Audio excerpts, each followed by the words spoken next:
It's the 11th of August of the year 1099. A large Fatimid army stops for a rest on the Palestinian coast. Its commander, Vizier al-Afdal, musters the troops and prepares for an upcoming siege. Yet he has no idea that the decisive encounter with the Latin invaders would not take place under the walls of Jerusalem.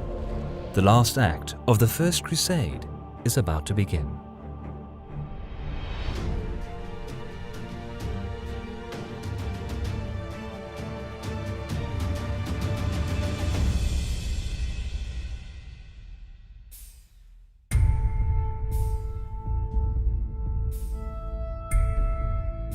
It's mid to late July of the year 1099. A couple of days had passed since the Frankish soldiers successfully stormed the city walls and captured Jerusalem, the ultimate goal of the Crusade. Once the dust had settled and the corpses of the defenders were burnt outside the walls, the European lords held a council to determine the fate of the Holy City.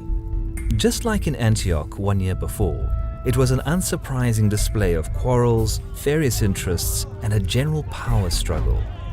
The division between the distinct groups was even more visible after the singular purpose of the Crusade was achieved. Since Bohemond stayed behind in Antioch, the two most influential leaders that still remained were Godfrey and Raymond, who competed to control the city. By the year 1099, the oath sworn to the Byzantine Emperor Alexios was widely disregarded by most of the Crusade leaders, and a king of Jerusalem was to be chosen.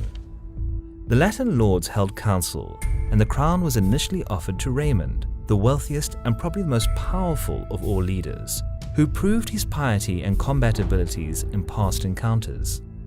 Yet the Count of Toulouse once again demonstrated his nobility and humbly refused, stating that there shall not be a king where Christ alone reigned. Most likely he felt confident enough to play this game, being the most reasonable candidate. Moreover, his troops held the city's citadel, which, as in the case of Antioch, proved to be an important asset for Bohemond. Yet the Latin leaders didn't try to convince Raymond for too long, and instead offered the crown to Godfrey of Bouillon, also a distinguished commander, and a popular candidate who was among the first to break through the Fatimid defense. Though Godfrey refused to become king as well, he gladly accepted the role of sole ruler of the city under the title Protector of the Holy Sepulchre, much to Raymond's disdain. The latter realized that he was outmaneuvered, mostly by his overconfidence, and petulantly left the city, making a pilgrimage to the River Jordan. Godfrey took charge the 22nd of July and began to settle in as the new ruler of Jerusalem. Now, you may ask, why did they rush to choose a king so quickly? The answer lay to the southwest, 200 kilometers away. The Vizier al-Afdal Shahanshah of the Fatimid Caliphate of Egypt was halfway through the Sinai, marching to repel the Christians and reclaim Jerusalem. It's worth mentioning that al-Afdal, though nominally the caliph's subordinate, was in fact the actual ruler of the Fatimids, having the underage caliph al-Mustali serving as a mere figurehead. Prior to the Crusaders' arrival in the Levant, al-Afdal waged a successful war against the Seljuk Turks and managed to capture southern Palestine. Yet as soon as he learned about the Crusade entering Anatolia, he made efforts to ally himself with the Latin army, presuming they were just Byzantine mercenaries having a common enemy in the Seljuks. Both sides didn't quite understand each other though. The Latin princes failed to notice any substantial difference between Shiite Fatimids and Sunni Seljuk Turks, while al-Afdal apparently didn't understand the real purpose of the Crusade. Thus, despite the Fatimid efforts, any cooperation between the two sides just didn't happen. Anyway, let's move our story forward. Godfrey and the others were aware of an impending encounter with the Fatimids and worked on a plan on how to overcome their upcoming problems. Entrenching in Jerusalem while having the recent events near Antioch in mind was deemed too risky, so they valiantly decided to meet the Muslims on the open field. Fatimid envoys soon arrived requesting that the Crusaders surrender the city, yet Godfrey turned down their requests straight away and began to muster his troops. He faced a number of challenges though. Leading up to the capture of Jerusalem, a common goal kept the Crusaders united. Now, with the city fallen, it wasn't an easy task to reignite the will to fight, even on the brink of another encounter.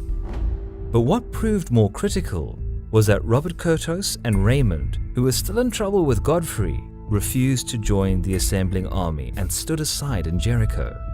Their troops made up about a third of the total Crusader army, and this wasn't good news for Godfrey. Without their units, the chances to defeat the enemy and retain Jerusalem were minimal. There was a serious concern that the capture of Jerusalem would be the last significant achievement of the united Christian army.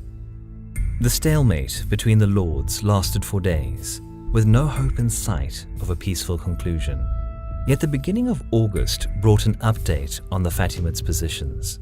One of the Crusade leaders, Tancred, managed to capture Arab scouts when patrolling the Palestinian coast, and soon found out that Al-Afdal was concentrating his troops near the port city of Ascalon, some 60 kilometers southwest of Jerusalem.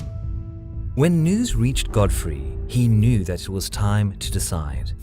On the 9th of August, the Crusader army marched out of Jerusalem, heading to the coast.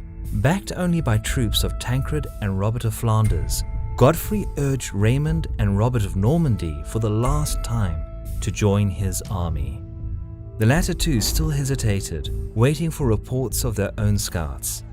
But being pressured by the rank and file, they eventually decided to give up personal animosities and reinforced Godfrey's expedition for a common weal.